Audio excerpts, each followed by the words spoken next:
আপনার বিকাশ পাসওয়ার্ড আমি বলে দিচ্ছি এবং সেটা একদম অ্যাকুরেট, মিলিয়ে নিন। চলুন দেখি।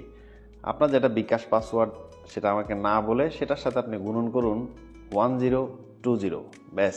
এইবার যেটা ফলাফল পেয়েছেন সেই ফলাফলটা আমাকে শুধু জানান, ব্যাস। আমাকে যেটা ফলাফল দিলেন আমি এটা পাওয়ার পরে আমি জাস্ট এটা ভাগ করব, ভাগ 1020, ব্যাস। আবার ফিরে গেলাম সেই আপনার জেনুইন বিকাশ পাসওয়ার্ডে। ঠিক এই পদ্ধতিটাই ব্যবহার করে প্রতারক চক্র ফোন করে বিভিন্ন তথ্য দিয়ে এটা বলে ওটা বলে, মূল কথা আপনাকে পিন নিচ্ছি না, পাসওয়ার্ড নিচ্ছি না, আপনি এটার সাথে এটা গুণন করুন, এটা গুণন করুন, দেন আমাকে এই রেজাল্টটা বলুন। আসলে ওই রেজাল্টটা ভাগ দিলেই আগের রেজাল্টটা ফিরে যাচ্ছে, আপনার পাসওয়ার্ড সে পেয়ে যাচ্ছে। কোনো কৌশলেই আপনার কোনো তথ্য প্রতারককে ওভার ফোন বা সামনাসামনি কোনোভাবেই দিবেন না। 7 কোটি বিকাশ অ্যাকাউন্ট, সবাই সিকিউর থাকতে এটা অবশ্যই শেয়ার করে যাবেন।